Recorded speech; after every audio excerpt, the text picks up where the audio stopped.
कभी सोचा है कि भविष्य का कोई वर्ल्ड कप मैच कैसा हो सकता है? आज हम एक क्रिकेट फैन की कल्पना की दुनिया में जा रहे हैं, जिसने 2026 टी20 वर्ल्ड कप के एक जबरदस्त मैच की पूरी कहानी लिख दी है। चलिए, इस रोमांचक कहानी की परतें खोलते हैं।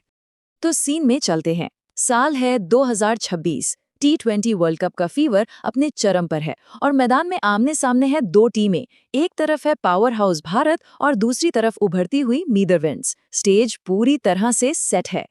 और जगह अहमदाबाद का नरेंद्र मोदी स्टेडियम। जरा सोच के देखिए, 1 लाख से ज्यादा लोग हर तरफ तिरंगे लहरा रहे हैं और हवा में बस एक ही आवाज गूंज रही है, इंडिया इंडिया। मतलब माहौल में जो बिजली थी वो महसूस की जा सकती थी। तो मैच का सीन ये है कि ये लीग स्टेज का आखिरी गेम है, एक तरह से करो या मरो वाला मुकाबला।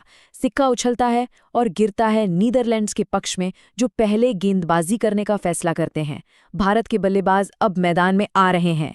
और बस आते ही एक्शन शुरू।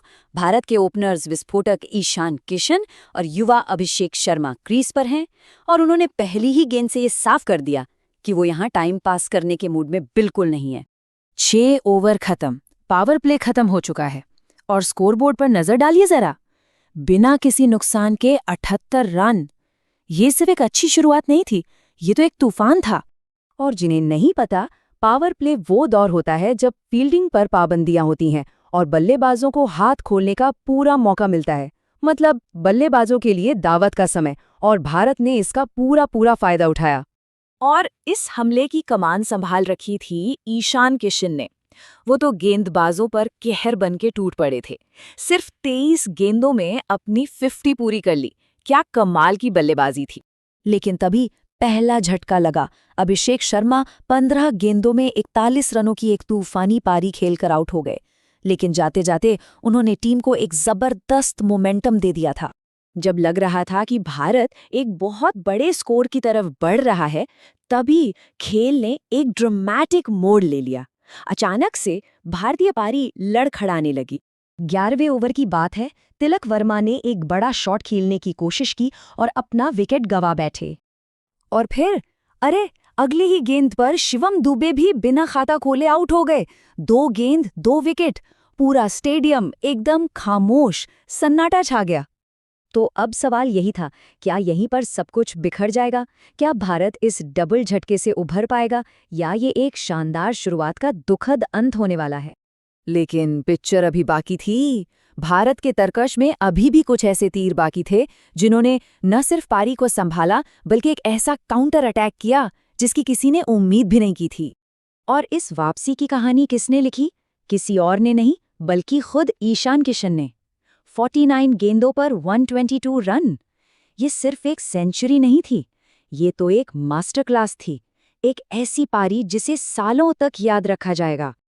और फिर तो फिनिशर्स ने जो किया वो देखने लायक था।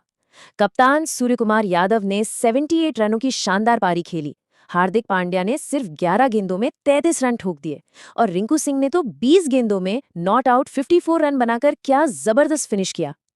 और फाइनल स्कोर जरा सुनिए, 20 ओवर में 283 रन। मतलब टी20 क्रिकेट में ऐसा स्कोर तो कोई सोच भी नहीं सकता। ये सिर्फ एक बड़ा स्कोर नहीं था, ये एक पहाड़ था। अब गेंदबाजों पर जिम्मेदारी थी कि इस अविश्वसनीय बल्लेबाजी को एक शानदार जीत में बदला जाए।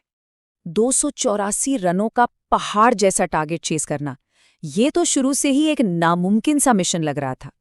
नीदरलैंड्स ने जल्दी विकेट खो दिए। हाँ, उन्होंने संघर्ष जरूर किया, लेकिन वो कभी भी रिक्वायर्ड रन रेट के प्रेशर से उभर ही नहीं पाए। भारतीय गेंदबाज पूरी तरह हावी रहे। तो आखिर में नतीजा ये रहा, भारत 283 और नीदरलैंड्स सिर्फ 146। ये सिर्फ एक तरफा जीत नहीं थी, ये एक स्टेटमेंट था। लेकिन पता है, इतनी बड़ी एक तरफा जीत की कहानी के बावजूद इस कहानी को बनाने वाले ने एक बहुत ही दिलचस्प सवाल उठाया। उनका कहना है कि असली मजा तो तब आता है जब मैच टक्कर का हो, जब मुकाबला हो, जब नतीजा आखिरी गेंद तक पता न चले। तो हम आपको इसी सवाल के साथ छोड़कर जा रहे हैं। एक परफेक्ट क्रिकेट मैच आखिर होता क्या है? एक टीम का पूरी तरह से दबदबा, या फिर आखिरी गेंद तक चलने वाला एक रोमांचक मुकाबला? सोचने वाली बात है ना?